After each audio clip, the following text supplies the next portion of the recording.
Most people think Treasury yields are something that only Wall Street traders, economists, or government officials need to worry about. But if you are a homeowner, a future homebuyer, a worker, saving for retirement, or someone already living on retirement income, what happens in the Treasury market can quietly work its way into your financial life. And right now, that connection is becoming much harder to ignore. The U.S. 10-year Treasury yield recently moved toward 4.7%, while the 30-year Treasury yield climbed above 5.2% and briefly reached levels not seen since 2007. The Treasury has responded by expanding its purchases of longer-term bonds, but yields moved higher again after that initial relief. At the same time, the average 30-year fixed mortgage rate is around 6.65%. So this isn't really a story about bonds, it's a story about how much it costs to buy a house, how much interest you pay over decades, how attractive different retirement investments become, and how much pressure higher borrowing costs can place on the entire economy. And there is one important distinction we need to understand from the beginning. A rising Treasury yield does not automatically mean the economy is falling apart. In fact, the situation is more complicated than that. Once you see what is actually pushing these yields higher, you'll understand why this matters more than most people realize. Let's start by zooming out. A Treasury bond is essentially a loan to the U.S. government. When investors buy Treasury securities, they are lending money to the government in exchange for interest and the return of their principal under the terms of the security. The yield is the return investors demand. And when yields rise, the financial system doesn't simply shrug and move on. Treasury yields are benchmarks. They influence the cost of borrowing for governments, businesses, financial institutions, and households. The 10-year Treasury yield, in particular, is closely watched by mortgage lenders and other parts of the credit market.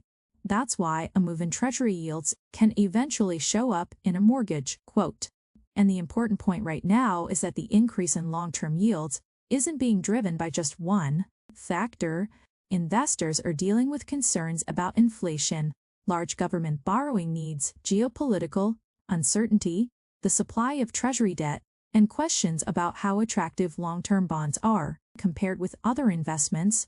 Reuters recently reported that rising government borrowing, inflation concerns, solid economic growth, and weaker foreign appetite for U.S. debt have all contributed to the increase in Treasury yields. Think about what that means. The market is effectively saying, if you want investors to lend money for a very long period of time, you're going to have to compensate them. That compensation is the yield, and this is where the headline number becomes meaningful for an ordinary household. The 30-year Treasury yield recently reached approximately 5.34% before pulling back after the Treasury announced larger buybacks of long-term bonds. Reuters reported that the yield had reached its highest level since 2007. Now compare that with the average 30-year mortgage rate. As of August 20th, Freddie Mac's average 30-year fixed mortgage rate was 6.65%, down slightly from 6.67% the previous week, but still above the 6.58% level from a year earlier. Notice something important here. Mortgage rates are not identical to Treasury yields. A mortgage includes additional risks and costs, so lenders charge a spread above the relevant market benchmark, but the broader direction of long-term Treasury yields matters. When those yields remain elevated, mortgage rates can face upward pressure even if the Federal Reserve isn't actively raising its policy rate, and that distinction is incredibly important. Many people assume that if the Fed cuts interest rates, mortgage rates must immediately fall. That's not necessarily how it works. The Federal Reserve controls very short-term interest rates, much more directly than it controls the 30-year mortgage rate. Mortgage rates are influenced heavily by what investors expect to happen with inflation, economic growth, Treasury yields, mortgage-backed securities, and long-term interest rates. So you can have a situation where the Fed is moving toward easier monetary policy, while long-term borrowing costs remain stubbornly high. That's exactly why watching only the Fed's policy rate can give households an incomplete picture. Now let's translate this into dollars. Imagine a household purchasing a $400,000 home and putting 20% down. That leaves a $320,000 mortgage. At a hypothetical 5.5% rate, the principal and interest payment would be roughly $1,817 per month. At 6.65%, the same $320,000 loan would be roughly $2,054 per month. That's a difference of about $237 every month before property taxes, homeowners insurance, maintenance, or other costs. Over a year, that's roughly $2,800 in additional principal and interest payments. And over a 30-year loan, the difference can become enormous. The lesson isn't that everyone should rush to buy or avoid buying. The lesson is that the interest rate is part of the price of the house. A home isn't just the purchase price. It's the purchase price plus the financing cost. And when long-term yields stay elevated, the financing component becomes more important. This is where housing affordability gets complicated. Suppose home prices aren't moving very much. That doesn't necessarily mean housing is becoming affordable. If mortgage rates rise, the monthly payment can still increase substantially. And that creates a strange environment where buyers may see relatively stable home prices but still feel financially squeezed. The same principle applies to people who already own homes. If you have a fixed-rate mortgage at a much lower rate, rising Treasury yields may not immediately change your existing monthly principal and interest payment. That's an important distinction. A homeowner with a fixed mortgage isn't suddenly paying more simply because the 10-year Treasury moved higher, but the environment can still affect that household indirectly through refinancing opportunities, home prices, credit conditions, and the broader economy. And this brings us to retirement. Because Treasury yields aren't necessarily bad news for every saver. In fact, higher yields can create an opportunity that didn't exist when safe assets were paying very little. Case for someone building a retirement portfolio, higher yields can make high-quality fixed income investments more attractive, but there's a catch. The price of a bond and its yield generally move in opposite directions. If you already own longer-term bonds and market yields rise, the market value of those existing bonds can decline. That doesn't necessarily mean you've permanently lost money if you're holding an individual bond to maturity and the issuer fulfills its obligations. But if you're holding a bond fund, the market value can fluctuate. And that distinction matters enormously for retirees. This is where most people get caught. They hear that Treasury bonds are among the safer investments and assume that means the price cannot move very much. That's not true. Credit risk and interest rate risk are different things. Treasury securities have very high credit quality, but longer-term Treasury prices can still move substantially when interest rates change. So a retiree who owns a large amount of long-duration bonds needs to understand not only the credit quality of those bonds, but also how sensitive their portfolio is to interest rate movements. And here's the part almost no one talks about enough. Higher yields can actually improve future income opportunities while creating short-term valuation pressure. That's a completely different situation from simply saying bonds are bad. Imagine two retirees. The first retiree needs to sell a large amount of long-term bonds immediately to fund expenses. The second retiree has enough cash and short-term assets to cover near-term spending and can allow longer-term investments time to recover or mature. The second retiree may have more flexibility. This is why retirement planning isn't simply about choosing the highest return investment. It's about matching the timing of your money to the timing of your expenses. And that brings us to the deeper issue. The Treasury market is sending a message about the price of long-term money. If investors demand higher yields to hold long-term U.S. government debt, those higher borrowing costs can eventually affect businesses, households, and the federal government itself. The federal government has to pay interest on its debt. As more debt gets refinanced at higher rates, interest expenses can place additional pressure on the federal budget. Reuters has reported that concerns about expanding government debt and inflation have been contributing to pressure in the long end of the Treasury market. But here's an important reality check. A rising Treasury yield does not mean the United States is about to default. That would be an enormous leap beyond what the data currently shows. The more immediate issue is the cost of financing, and financing costs matter because they compound. If a household carries a slightly higher mortgage rate for decades, that's meaningful.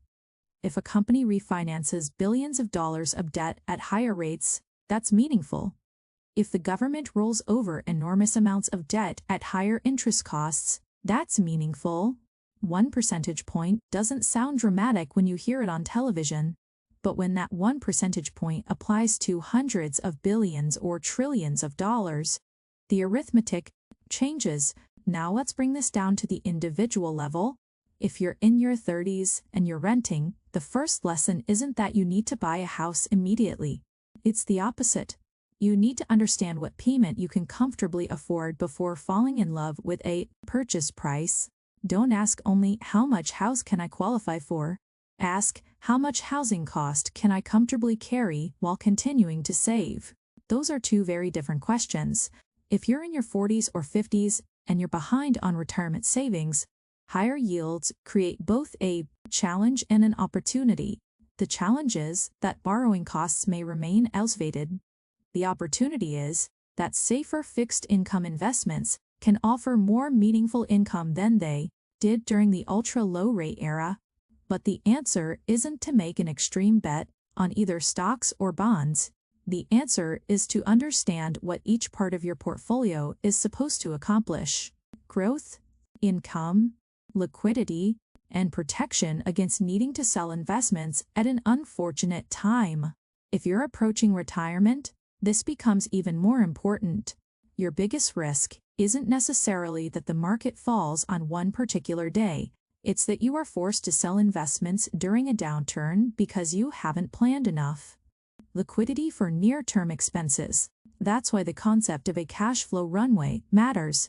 Your investments should not all have to perform perfectly at the same time. Your financial plan should have some flexibility. And if you're already receiving Social Security, remember that Social Security isn't directly determined by Treasury yields. Your benefit is based primarily on your earnings history and the rules governing the Social Security program, but Treasury yields can still affect the broader environment in which retirees live, including the returns available from fixed income investments, borrowing costs, inflation expectations, and the performance of other assets. Now let's talk about the two paths households can take from here. The reactive household sees a headline saying Treasury yields are rising and immediately makes a major financial decision. Maybe they rush to buy. Maybe they stop investing. Maybe they move everything into cash. Maybe they assume a market crash is coming. The strategic household does something completely different. They ask, which part of my financial plan is actually sensitive to higher rates? If they are buying a home, they calculate the payment. If they have variable rate debt, they examine the interest cost. If they're investing, they look at duration and asset allocation. If they're approaching retirement, they examine how much money they may need in the next several years. If they're still working, they focus on savings rate, emergency reserves, and long-term diversification. That's the difference between reacting to a headline and responding to a financial environment. So what can you actually do this week? Start by calculating your true monthly housing cost. Don't use only the mortgage payment. Include taxes, insurance, maintenance, and any association fees. Then compare that number with your reliable monthly income. Second, if you have a mortgage or other debt, determine whether the rate is fixed or variable. You need to know what can actually change. Third, if you're investing for retirement, look at how much of your bond exposure is short-term versus intermediate or long-term. You don't need to make an immediate trade just because yields moved. You simply need to understand what you own. Fourth, check how much cash you would need if your income temporarily dropped. A financial plan becomes much stronger when you don't have to sell long-term investments to solve every short-term problem. Fifth, review your retirement timeline. If you're 10 or 20 years away from retirement, higher yields may change the assumptions you use for future income and fixed income allocations. If you're already retired, the question becomes even more practical. How much income do you need from your portfolio, and when will you need it? Sixth, don't build your entire financial plan around an interest rate prediction. Nobody knows with certainty where the 10-year Treasury yield will be 6 months from now. Nobody knows exactly when mortgage rates will return to a particular level. And trying to perfectly time those moves can create a bigger mistake than simply building a resilient plan. Finally, keep an eye on inflation. Because if inflation remains persistent, long-term yields can stay elevated even if short-term rates eventually decline. That is one of the most important ideas in this entire story. The bond market isn't just watching the Federal Reserve. It is watching the future. And investors are asking what their money will be worth, what inflation will look like, how much debt the government will issue, and what return they need to accept the risk of locking money away for decades. That's why the recent Treasury move deserves attention. The U.S. Treasury announced that it would at least double the size of some long-term bond buybacks, raising the cap to at least $4 billion per operation. That helped push yields lower temporarily, but investors quickly returned their attention to inflation and debt concerns. In other words, the market hasn't simply been waiting for one government announcement to solve everything. Investors are still evaluating the larger picture, and that's what makes this story important for ordinary Americans. The financial environment is quietly changing, not necessarily through one dramatic event, not through one headline, but through the gradual repricing of money. For years, Americans became accustomed to extremely cheap borrowing. That era may not return in exactly the same form, and that doesn't mean you should panic. It means your financial decisions need to work at more realistic interest rates. A house should still make sense if rates don't immediately fall. A retirement portfolio should still make sense if markets become volatile. A debt plan should still work if borrowing costs stay elevated. And your savings strategy should not depend on predicting the next move of the Federal Reserve. That's what financial resilience looks like. It's not predicting the future perfectly. It's building a situation where you have options when the future turns out differently than expected. And perhaps the biggest lesson from rising Treasury yields is this: interest rates don't just determine what banks charge, they influence the price of time. They determine how much investors demand to postpone consumption. They influence the cost of financing a house, expanding a business, funding the government, or building a retirement portfolio. And when the price of long-term money changes, the effects can spread quietly through the entire economy. So if you're a homeowner, don't just watch mortgage headlines. Understand your actual payment. If you're approaching retirement, don't just watch the stock market. Understand your income needs and the interest rate sensitivity of your portfolio. If you're still working, don't obsess over predicting the next rate decision. Focus on the things you can control: savings, debt, diversification, liquidity, and time. Because the households that tend to handle changing financial conditions best aren't necessarily the households that predicted the future. They're the households that prepared for more than one possible future. And that's the mindset worth carrying forward. Treasury yields may rise, they may fall. Mortgage rates may eventually decline. Inflation may cool faster than expected, or it may remain stubborn. Markets will move. But your financial plan doesn't have to move emotionally with every headline. The goal isn't to eliminate uncertainty. The goal is to make uncertainty manageable. So here's the question I'd like you to think about. If long-term interest rates stayed around today's levels for the next several years, what part of your financial life would be affected the most? Would it be your mortgage, your retirement portfolio, your savings strategy, or the amount of debt you're carrying? Share your answer in the comments, because that's often where the most useful financial conversations begin. And if you want clear, calm explanations of the economic changes that can affect your savings, housing costs, and retirement decisions, subscribe to the channel, because understanding the numbers isn't about predicting tomorrow, It's about making sure you're prepared for whatever tomorrow brings.